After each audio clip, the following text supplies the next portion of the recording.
இன்னொரு நண்பர் கேட்டிருக்காங்க, சிறந்த மருந்து யூடிஐக்கு என்ன மருந்துண்டி? யூடிஐனா நீங்கள் ஏதோ ஒரு யூடிஐங்கிறது ட்ரான்ஸ்ஃபர் பண்ணுறதுன்னு சொன்னீங்களே, நீங்கள் ஒரு யூடிஐ தானே அந்த நம்பரு உங்கள் யூபிஐயா? இது யூடிஐங்கிறது யூரினரி ட்ராக்ட் இன்ஃபெக்ஷன். நீர் ட்ராக்கில் எங்கே பொண்ணு வந்தாலும் அதுக்கு பேர் யூடிஐ.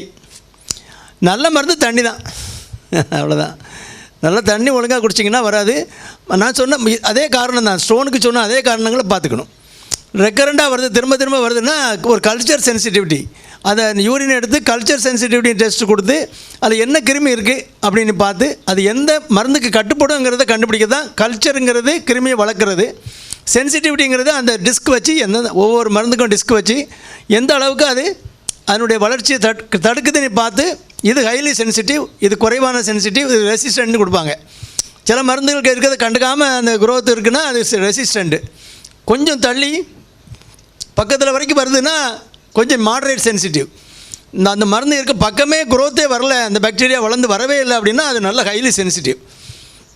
அந்த டிஸ்கில் அந்த அந்த குரோத் அந்த வளர்க்குறோம் இல்லையா, அந்த கிருமியை வளர்க்குறோம் இல்லையா, அதில் டிஸ்கில் அதை வச்சு அதிலேருந்து நம்ம மருந்தை செலக்ட் பண்ணி கரெக்டான டோஸில் கரெக்டான டியூரேஷனில் கொடுத்தோம்னா கம்ப்ளீட்டாக எராடிகேட் ஆகிரும். அதுக்கப்புறம் நான் சொன்னதான் கணக்கு, நல்லா ஃப்ரீக்வெண்ட்டாக வாட்டர் நல்லா குடிச்சிக்கிட்டு சுகர் கண்ட்ரோலை நல்லா வச்சுக்கிட்டா இன்ஃபெக்ஷன் வராது.